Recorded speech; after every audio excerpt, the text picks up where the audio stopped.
Hello and welcome back to the channel Held Dominance. Anthony here. Please remember to like and subscribe, and also click that notification bell if you enjoy what you see and if you want to continue seeing more. Coming up in this episode, we have Castleford signings, 3 of, one of which is Jacob Miller. Victor Radley on his first week with the England squad. And we continue our look into the squads in the Rugby League World Cup with Group C, focus of the day. So we start with that news that Castleford have made a trio of signings as they start their preparations for an assault on the 2023 campaign in Super League. They have brought in 2 halfbacks and a forward that have Super League experience. This in response to losing Jacob Truman to Hull FC for 2023. Castleford have confirmed the signings of Jacob Miller and Gareth Widdop, who've been strongly linked to the club for most of the season as their contracts were running down, but Mustapha joins the club after playing for Leeds this season and appearing in a win against Wigan, where he scored right under the post to close out the game. After his release from Wakefield, Jacob Miller joins Castleford to a different beat, shall we say, as he has been involved with the Wakefield Trinity for 8 years, 4 of them as captain, having first moved to Super League with Hull FC in 2013 from West Tigers. Castleford and Wakefield Trinity, as we all know, are very local rivals, so this one raised a few eyebrows as well due to this. Miller has signed a 3-year contract with Castleford and then was attracted by the prospect of a new challenge playing under coach Lee Radford again. He said during an interview, "I'm obviously moving across to crosstown rivals, but the team and the squad that we are building for next year is really exciting. It's probably the main thing that attracted me to come. I will also be linking up with some familiar faces that I've played with before and been coached by before. That is another thing I'm really looking forward to. I've spent a good year with Raditz at Hull FC and got on with him really well. Unfortunately, it didn't work out at the time, but I'm looking forward to linking back up again. I spoke to Joe Westerman a lot about making my move, and he told me that it is a great place to play. Westy helped me a lot in terms of making the decision to come here, and definitely someone I can't wait to link up with again. It was a tough decision because Wakefield has played a big part in my journey over here, and I've got nothing but good things to say about the place. I'm grateful for everything they have done for me, and it was a decision I didn't take lightly. It was a great place for me, but at the same time, I'm looking forward to the new challenge. I have been at the same club for so long, so a change is probably what I needed. The fresh change and a fresh start is something that I need to take, and I'm looking forward to doing that." The Tigers followed that up by announcing the signing of Gareth Widdop following his departure from Warrington. The 33-year-old halfback has signed a deal for the next 2 seasons and joins Castleford with Miller. Widdop has a host of experience in both the NRL and Super League, having played for the Melbourne Storm and St George Illawarra Dragons, captaining the Dragons in 2017 before moving to Warrington in 2020. He retired from International Rugby League just a month ago as England's second highest point scorer behind Kevin Sinfield, and is relishing the chance to return to his native Yorkshire to play in front of his friends and family. "I'm really excited to extend my career for another couple of seasons at such a great club. It means a lot," Widdop told CastlefordTigers.com. "They put faith in me to bring me across to Castleford. Hopefully I can bring a lot of experience from my career I'm really excited to get started with the club. It's very pleasing. A lot of my mates and some of my family are big Cas fans, so I might get a few more to the game than I did when I was over at Warrington. It's great to be back in Yorkshire and closer to home. I really can't wait to get started. His new coach Lee Radford said what Gareth has achieved in the game has been phenomenal. His experience that he brings is huge. The stage he is at in his career, I think Castleford will be really a good environment for him, and I think it will be good all round for everyone else too. Everyone I've spoken to has said what a great bloke he is and what a competitor he is. And you don't do what he has done in the game by fluke. He is going to be a great player and a great addition for us, I think. Castleford had announced in a previous interview that they were about to announce 2 new signings.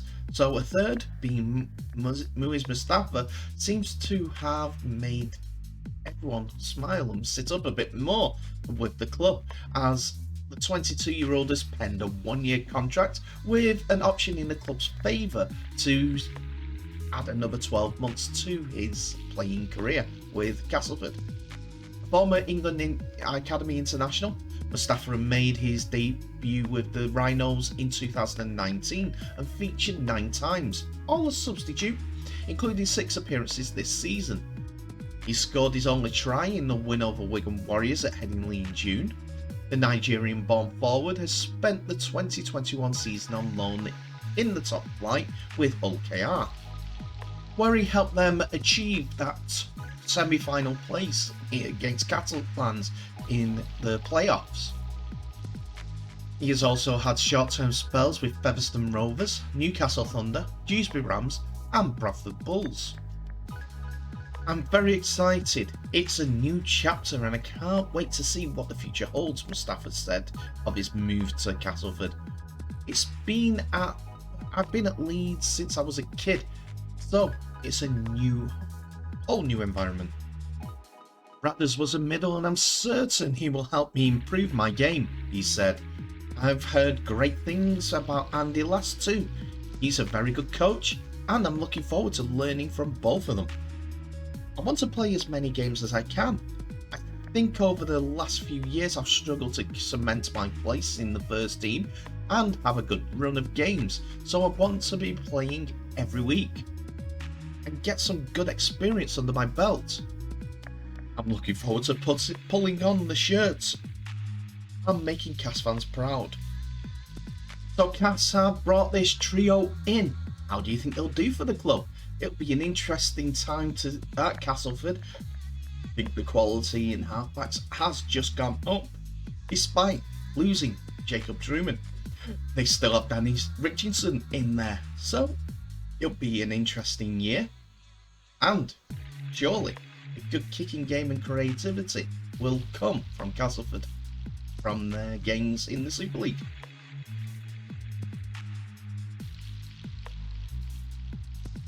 Ahead of tonight's game between England and Fiji, Aussie Victor the Inflictor knows he's married to England and he's not here just to enjoy a brief fling. The Roosters hardman is set for his England debut against Fiji ahead of the World Cup opener versus Samoa, and as one of the NRL's best forwards is tipped for the New South Wales State of Origin or Kangaroo honours. But in a shock decision, Radley, who sought advice from Roosters boss Trent Robinson, chose Shaun Wane's England, given that his dad hails from Sheffield. He was training with England, and during an interview he recalled, I just wanted to play for England. I wanted to sit on it for a few months, and Robbo did say it's a marriage and not a girlfriend thing. But that feeling of wanting never faded away. My head was saying I could have the chance of playing Origin, but I'd feel in my chest that I couldn't look away from. There must be a generation of Yorkshire blood that just came out, and I'm stoked I'm over here now. Radley, who's Sydney born and nicknamed the Inflictor for his hard hitting, started training with England colleagues recently, and his dad flies over to watch England versus Greece at Bramall Lane on October the 29th. The two-time NRL champion Radley said he's going there, but he's a Sheffield Wednesday fan. Pardon for this little bit of blue description. That's the one.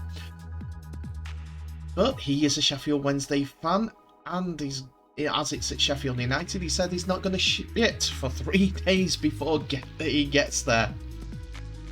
He's pretty simple. When I told him I was choosing England, he didn't even bat an eyelid.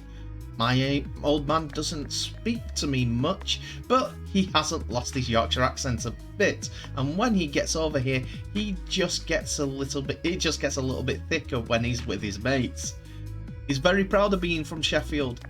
He reckons it's a hard place growing up, and he reckons he's a hard man, but I'll probably still flog him. He told me about the Sheffield a lot though. I grew up working with him for 4 years, and a lot of close people around us are English. I've been for World Cup challenges and always love coming here. The people and what it's about. A lot of were telling me to do otherwise. Even my head sometimes says, is it the smart decision? But I back my gut. The aggressive loose forward has had his fair share of disciplinary issues, but his presence will be massive as England bid to get off to a flying start against the star-studded Samoa in Newcastle. He said that they are a good side, but we're a good side. We're going to win the World Cup. My first call to Wayne, he told me that. That's when I knew I made the right decision. And he will be inflicting some of his famous damage.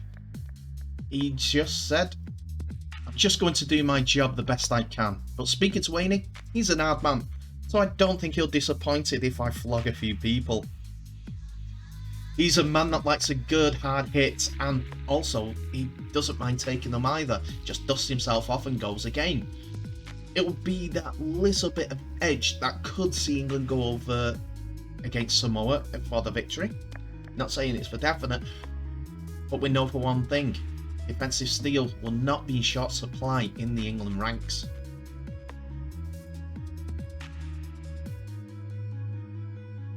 It's time to catch up with the Rugby League World Cup squads as they've been announced. They're all out there for everyone to see, but I'm going to continue giving you my opinions when it comes to how the teams will do during the tournament. Maybe at the end of the episode, it may be during these comments, but hey ho, it's Jamaica and Lebanon that we're going to look at first, and we'll start off with Jamaica. 4 newcomers, Bradley Ho, Kieran Rush, AJ Wallace and Alex Young, are all included in Jamaica's 24-man squad as the Reggae Warriors prepare to make their debut in the Rugby League World Cup. 14 of those were selected and one were part of the qualifying tournament when they won the 2018 America's Championship. Jamaica therefore becoming the first ever Caribbean nation to be included in the competition properly. The squad is headlined by Betfred Super League stars Michael Lawrence, Ashton Golding from Huddersfield Giants, with 6 others coming from the domestic game, which include 5 from the Dunhay Park Red Sharks, who recently won the National Club Championship Grand Final for the 8th time in 16th season, as along with former Excelsior Community College speedster Abivia McDonald, who plays now at the London Scholars. Also selected are brothers Aaron and Ben Jones Bishop, the former being Cornwall RLFC's first international representative. Jamaica head coach Romeo Monteith said, "We're excited to mix it with the best players in the world and everyone is ready to give it their all. We encourage everyone to get behind this team and join us on what should be a terrific as well as historic journey." We first made our international debut in 2009, and to have qualified for the World Cup less than 10 years later speaks to our commitment and tenacity.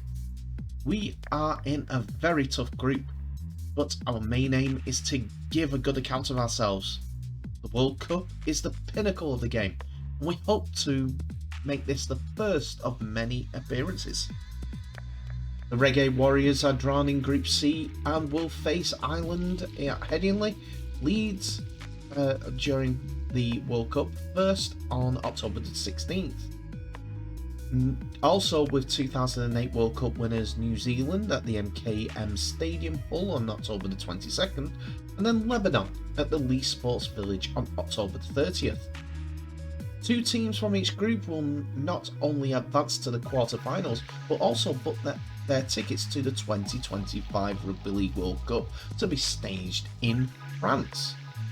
The local contingent will have departed the island on Saturday the 1st of October, and in the warm-up match the Jamaicans will face Cumbria this evening in Workington.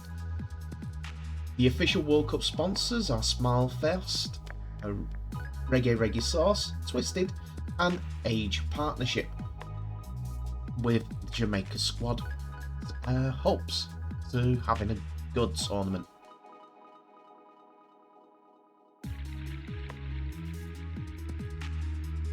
Another team in Group C is Lebanon, who will open their rugby league campaign in Warrington in just a week's time, or just over a week's time, and are bringing a Challenge Cup winning former Wire star with them. They become the latest side to name their squad in the tournament for their preparations for their arrival in the UK. The majority of the seeded players will come from Australian clubs, with just one player, Wigan Warriors winger Abbas Minsky, based on the shores.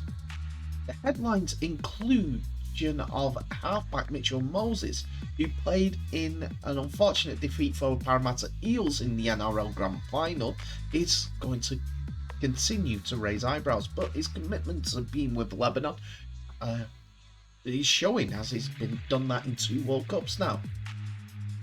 The Halliwell Jones will host their tournament opener against New Zealand on October the 16th.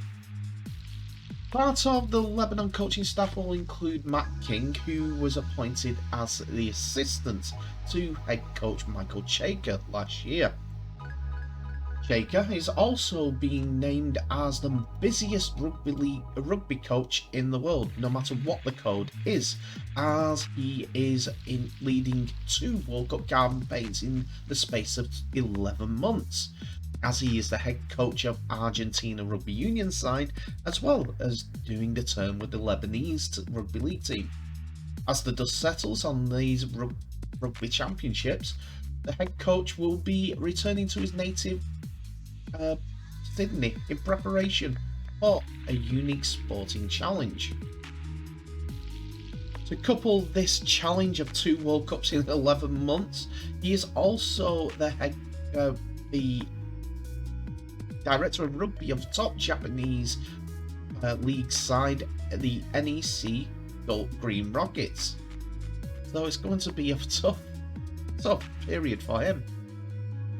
But there is some creativity in this Lebanon team, as you'll see the 28-year-old Moses playing for them, and also West Tigers utility Adam Dweehy, as well as Canterbury outside backs Jacob Kiraz and South Sydney winger Josh Mansour have all been included. Manly Sea Eagles back rower Jays Rumanos, who made his debut this year, has also been included in the squad, and it will be something that he'll be looking to use, as there is a lot of lower division players in Australia that comprise the Lebanon squad. Notable exclusions for Lebanon are Travis Robinson, who was picked for the side to face the emerging Italy side in the World Cup warm-up match last month. The Caesars claimed a 24-4 victory at the Lindcombe Oval.